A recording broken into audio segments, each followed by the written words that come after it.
Amen. I'd like us to reflect on the theme, He touched me. He touched me. Our world today is suffering from what can be described as a deprivation of touch. And there are people who feel unwanted. There are people who feel that nobody wants to get close to them. And understandably so, we are in a world that is quite different from what we were used to. And at a time when touching people has become almost a taboo due to the COVID-19 pandemic, it may help to listen to a statement of truth attributed to Mother Teresa. She says, and I quote, "Let us touch the dying, the poor, the lonely, and the unwanted, according to the graces we have received, and let us not be ashamed or slow to do the humble work." End of quote. Of course, with due regard to the health protocols, we certainly ought to avoid unhealthy physical contact. But that in no way should stop us from offering a compassionate presence. A compassionate presence. So the point that we're seeking to make here is that a touch that heals is not just about physical contact, but one of compassionate presence. Now, this leads us to the readings of today. In the world of the Bible, a person with a scab or blotch on his skin was considered to be ritually unclean. So you can read Leviticus chapter 13, verse 1 to 8. And consequently, such persons were kept away from the rest of society so that they do not infect the clean with their uncleanness. And you find that in Leviticus chapter 13, verse 45 to 46. To touch a person with a virulent skin disease was to incur ritual uncleanness. And now the gospel offers us a scene where a leper comes to Jesus. He kneels before Jesus and then he begs Jesus. And what did he say? "If you are willing, you can make me clean." And you find that in Mark chapter 1, verse 40. And then the narrator tells us about something that happened to Jesus. We read, "And moved with compassion, he stretched out his hand and touched him and said to him, 'I am willing, be cleansed.'"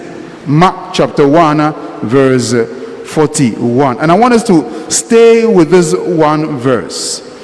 That Jesus was moved with compassion. And then he reached out to this person. And let us deepen our understanding of what this compassion is all about. The Greek word for compassion is splagnizomai. And splagnizomai literally means a certain deep movement in the bowels.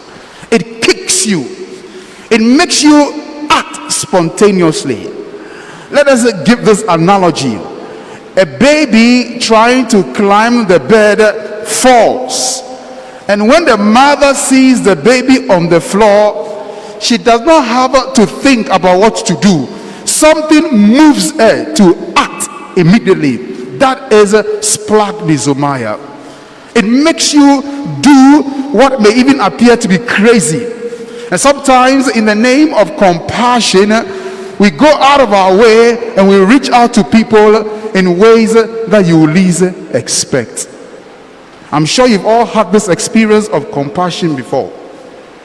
And the Latin word for compassion, compassio, it means to suffer with somebody.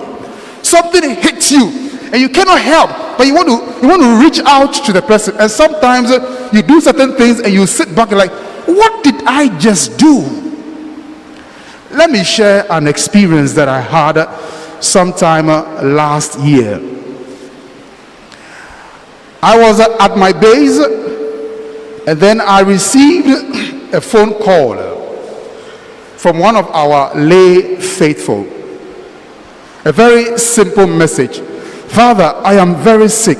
Please come and visit. So immediately I picked my stool, went to the tabernacle, brought out the Eucharist, put on my face mask, and then I drove to the person's place. When I got there, a young lady in her early 40s, she was lying on the ground rolling. She was dying. I stood there with the husband. The husband too was quite confused. He didn't know what to do. And we tried to help her, holding her. Of course, I gave her the Eucharist. I gave her communion, tried to assist her. Immediately, we called the ambulance. And we were told that we should send her to the nearest clinic while the ambulance comes to assist her to the hospital. So we lifted her up, sent her to the nearest clinic. I held her hands in the water, praying with her, because we were like, you should not die. This is not a time to die. You must survive. You must survive. We kept on praying with her. The ambulance came, and then she was sent to one of the major hospitals in Accra. Then the next day, I received a call from the hospital. What was the call about? They had carried out some tests, and that she has been diagnosed of COVID-19. Of course, when it comes to contact tracing, number one, I'm there. Because when somebody is dying, social distancing, how do you do it? I don't know. Maybe I made a mistake, I don't know, but I was moved to help a person, moved to lift a person into a car, moved to go to the hospital, moved to hold a person's hand. So I was number one on the list of contact tracing. Of course, the husband too was also on the list. So immediately what I had to do was to quarantine myself. So immediately I called another priest friend. Father, this is a situation. I cannot go out and celebrate mass. I don't want to meet any church member. I am hiding myself in my room. And that also meant that I couldn't eat with my conference, so I had to stay indoors. I was taking my meals separately. I waited my turn to go and do a test to ascertain my status. So I had to wait for some few days, and then I went to run the test to know my status. And when I ran the test, the result came, I was negative. The husband was positive also, but I was negative. But when I went back, although I was negative, my heart was still out there for this woman. And throughout the night, midnight, 12 o'clock, 1 o'clock, I'll pick my phone. And then sometimes she's like, Father, I'm dying. I said, you will not die. Hold on. I kept on praying. Sometimes throughout the night, we'll be praying. I said, call anytime. She can call 2 a.m. She can call 3 a.m. Anytime, just call. And once she calls, I felt moved to pray with her. And then I asked, is it possible to visit you where you are? Although you're in isolation, can I visit you? He said, it's possible. So I took my stole again, put on my face mask, sought permission. Of course, this time around, I know that I was dealing with somebody who was going through this challenge. Went there, visited the person, gave her communion, went on 2 occasions to attend to her. And thanks be to God, to the glory of God, she has recovered completely. She's going about her work. The husband too has recovered completely. He's also going about their work. And I'm happy for them that they can do what they want to do, having recovered from COVID-19. But then later I sat back and I asked myself, what moved me to do that? Why was I not sleeping? Why 1 a.m., 2 a.m., I was awake praying with this person? Something must have moved me. And I think that was a taste of what compassion is all about. And my experience is only a shadow of the compassion that Jesus has for us. It's just a shadow, a little bit. In the same way, when we are down, Jesus desires to do something. So when the leper said, if you are willing, he said, of course I am willing. I want to do something about this situation. And he reached out to the person, and he touched the person, and he brought wholeness to the person. Paul in the second reading will say, imitate me as I imitate Christ. 1 Corinthians 11 verse 1. And to imitate Christ, it means we also must be men and women of compassion. Show compassion. Particularly today, 14th February, as we celebrate Valentine's Day, I believe that the best way to express love is compassion. Compassion. Suffer with people. Reach out to people. Help those who need help. Of course, to reach out to people doesn't mean that we should go about touching people. No, let us observe the healthy protocols laid down for us. They are important. Let's observe all these things. But let us not allow this observation of the healthy protocols to make us go back when it comes to reaching out to people. We must show them love. We must show concern. There's no point having prejudice about people. There's no point judging people wrongly. Let us seek to understand them. Husbands, understand your wife. Wives, understand your husbands. Employers, understand your employees. Employees, understand your employers. Reach out. And there are many ways of offering compassionate presence without necessarily touching somebody physically. But the important thing is that at the end of the day, we should show love to one another. Love to one another. That is what brings healing. That is what brings deliverance. That is what brings salvation.